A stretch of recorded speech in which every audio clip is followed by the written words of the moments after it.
হৃদয়, দুর্গত এলাকার মানুষ আশ্রয় কেন্দ্রে যাচ্ছে কিনা এই মুহূর্তের আবহাওয়া পরিস্থিতি জানতে চাই।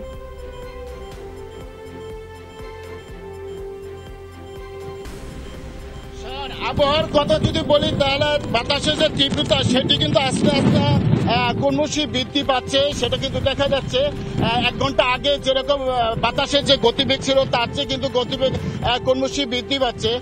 যদিও সাগরে এখন ভাটার সময়, যে কারণে কিন্তু পানির স্তরটা কিন্তু অনেক নিচে নেমে গেছে, কিন্তু এর পাশাপাশি আপনার যে বাতাসের যে তীব্রতা বা বাতাসের যে গতি সেটি কিন্তু আগের চেয়ে অনেক বৃদ্ধি পেয়েছে। যদিও কুয়াকাটা সমুদ্র সৈকতে ভাটা, কিন্তু তারপরে পটুয়াখালীর নদ নদীতে কিন্তু এখনো জোয়ারের একটা প্রভাব রয়েছে।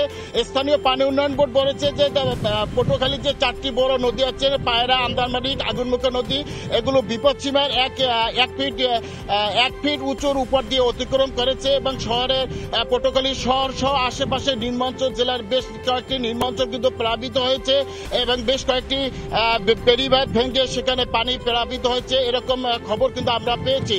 আর একটি বিষয় হলো, এখানকার যারা উপকূলবাসী আছে তাদেরকে কিন্তু অধিকাংশ মানুষ কিন্তু ইতিমধ্যে আশ্রয় কেন্দ্রে যাওয়া শুরু করেছে আরো 1 ঘন্টা আগ থেকে, এবং এখনো কিন্তু যাচ্ছে। তবে কিছু কিছু সাইকেল সেন্টার থেকে আমাদের কাছে মেসেজ আসছে যে সেখানে তারা শুকনো খাবার খেতে পাচ্ছে না এবং পানি, বিশুদ্ধ খাবার পানি এবং শুকনো খাবার কিন্তু তারা পাচ্ছে না। শাওন, হৃদয়, অনেক ধন্যবাদ আপনাকে।